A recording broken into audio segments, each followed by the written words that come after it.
तेरी कृपा है मेरा सब कुछ, मेरे सतगुरु प्यारे। मुझे नहीं चाहिए अब कुछ, मेरे सतगुरु प्यारे। तेरी कृपा ही मेरा सब कुछ, मेरे सतगुरु प्यारे। तेरी कृपा ही मेरा सब कुछ, मेरे सतगुरु प्यारे। मुझे नहीं चाहिए अब कुछ, मेरे सतगुरु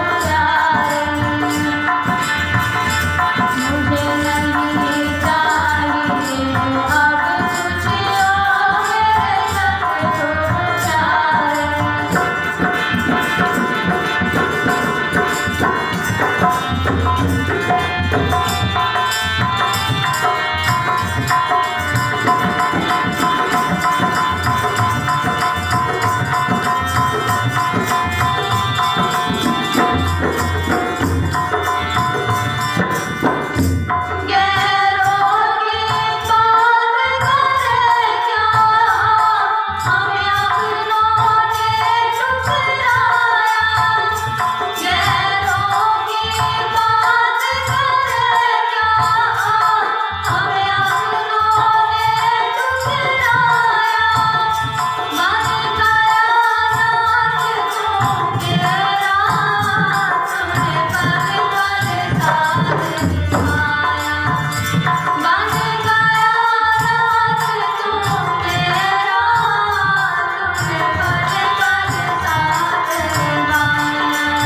अब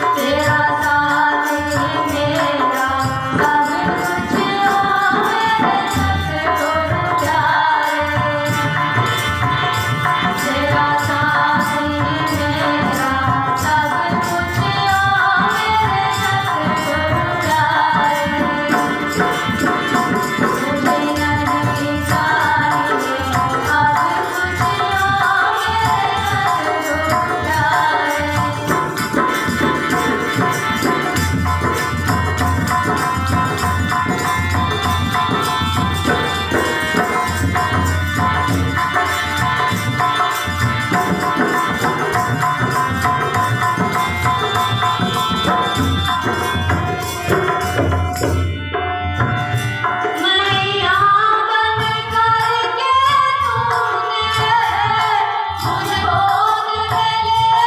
सतगुरु एक बार की बात है, सोना और लोहा आपस में बात कर रहे होते हैं। तो सोना लोहे से कहता है कि भाई तो मुझे ये बता कि जब लोहे के हथौड़े से मुझ पर वार किया जाता है तो मेरे मुख से कोई आवाज नहीं निकलती, कोई चीख नहीं निकलती, पर जब उसी लोहे के हथौड़े से तुझ पर वार किया जाता है तो तू इतना चीखता क्यों है, तू इतना चिल्लाता क्यों है? तो गुरु पेशासनक जी लोहा बड़े ही सुंदर शब्दों में कहता है कि सोना कि जब लोहे की हथौड़े से तुझ पर वार किया जाता है तो तुझे इसलिए दर्द नहीं होता, तेरे मुख से इसलिए चीख नहीं निकलती क्योंकि लोहा तेरा खुद का नहीं है।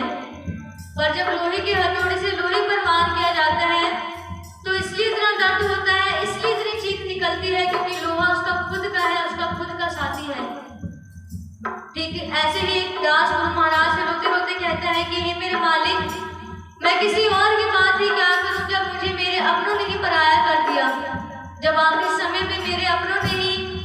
अपने हाथ पीछे कर लिए मुझे आखिरी समय में अपनी सेवा देने के लिए, तो मैं किसी और की बात ही क्या करूं। और वो दास रोते रोते गुरु महाराज से कहता है कि हे मेरे मालिक, जब एक छोटा सा बच्चा इस धरती पर जन्म लेता है तो उसकी माँ उसका खान पान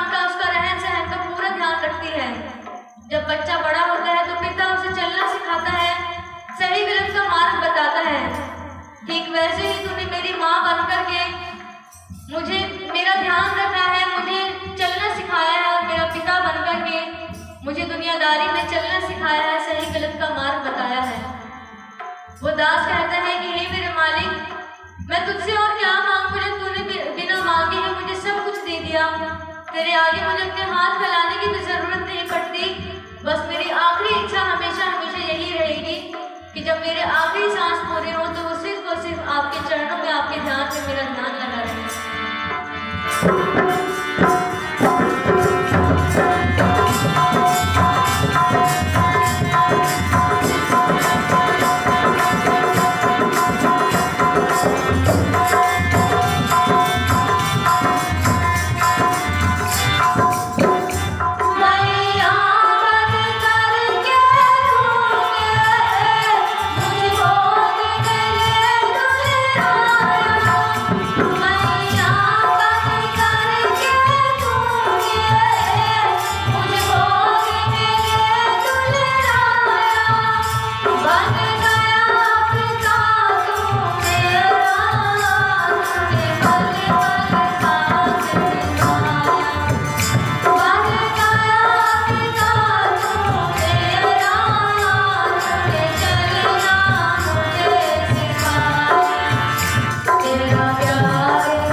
यूं तो उसके पास धन दौलत की कोई कमी नहीं थी, जितना कह लो उसके पास सब कुछ था, किसी भी प्रकार की कोई कमी नहीं थी। पर गुरुदेव शास्त्री जी वो कहते हैं कि जब चलने का समय आता है या हमारे सामने कोई ऐसी बात हमें कोई बोल करके चला जाए तो जो हमारे मन में, हमारे जहन में घर कर जाती है, ठीक वैसे ही सिकंदर लोधी ने जब महापुरुषों को पढ़ा, उनके ज्ञान को पढ़ा, उनके विचारों को पढ़ा, तो सिकंदर लोधी ने अपने राज्य में घोषणा करवाई कि जब मैं इस संसार को को छोड़कर के चला जाऊंगा, जब तुम मुझे ले जाने के लिए तैयार कर रहे होंगे तो मुझे ले जाते वक्त मेरे दोनों हाथ बाहर की ओर कर देना, ताकि लोग ये देख सके कि हम आए भी खाली हाथ और जा भी खाली हाथ ही रहे हैं। और दूसरी बात सिकंदर लोधी ने कही कि जब तुम मुझे लेकर के जाओगे तो मेरे पीछे उन सभी लोगों को लगा देना जो आज तक मेरे उपचार में, मेरे चिकित्सक के रूप में मेरे साथ रहे, जिन्होंने आज तक मेरा इलाज करा, ताकि लोग ये देख सके कि मौत को कोई नहीं रोक सकता, चाहे वो डॉक्टर हो, चाहे वो कोई भी हो। और सिकंदर लोधी ने तीसरी बात कही कि जब तुम मुझे लेकर के जाओगे तो मैंने अपने जीवन में जितने भी धन दौलत, जितनी भी शोहरत कमाई, उसे मेरे रास्ते में बिछा देना, ताकि लोग ये देख सके कि हम जो भी कमाते हैं या हमारे पास जो भी धन दौलत होती है वो सब यही छोड़ करके उस परमपिता परमात्मा के दरबार में खाली हाथ जाना होता है। और गुरु प्रसाद सिंह जी, कुछ बातें जो हमें अपने जीवन में भी इसी प्रकार ग्रहण करनी चाहिए, क्योंकि गुरु प्रसाद सिंह जी ये सच्चाई है कि हम आए भी खाली हाथ हैं और जाएंगे भी खाली हाथ। अगर हमारे साथ उस परमपिता परमात्मा के दरबार तक कुछ जाएगा तो वो सिर्फ और सिर्फ हमारे कर्म है, हमारे द्वारा किया गया कार्य है। क्योंकि जब उस परमपिता परमात्मा के दरबार में जाना होगा ताकि हम खुशी से ये कह पाए कि हे मेरे परमपिता परमात्मा, तू देख ले मेरा लेखा जोखा, मेरे कर्म जो मैं इस धरती पर, इस दुनिया में करके आया हूँ। तो आइए गुरु प्रसाद सिंह जी, आज हम सब उस परमपिता परमात्मा के चरणों में यही अरदास करते हैं, यही विनती करते हैं कि जितना हो सके उतना ध्यान, उतना सुमिरन, उतना सत्संग आप जी के चरणों में हमेशा हमेशा ऐसे ही लगा रहे, और ये ध्यान, ये मन आपके चरणों में हमारा आपके साथ हमेशा हमेशा ऐसे ही जुड़ा रहे।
हम दोनों आप सबके बच्चों के समान हैं, आप सभी मेरे पिता समान हैं, मेरे दादाजी के समान हैं। मैं इस लायक नहीं कि आप सबके सामने कुछ कह सकूं, अपने विचार रख सकूं,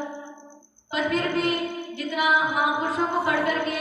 अपने माता पिता को देख करके, दादाजी को देख करके जितनी सीख सीखने को मिलती है हैं उनके विचार सुनकर के जितना सीखने को मिलता है, हम पूरी कोशिश करते हैं कि उसे समाज में आप लोगों के प्रति उसे सामने रख पाए, महाराज के विचारों को लेकर के आगे चल पाए और समाज को एकता के सूत्र में बांध सके और पूरे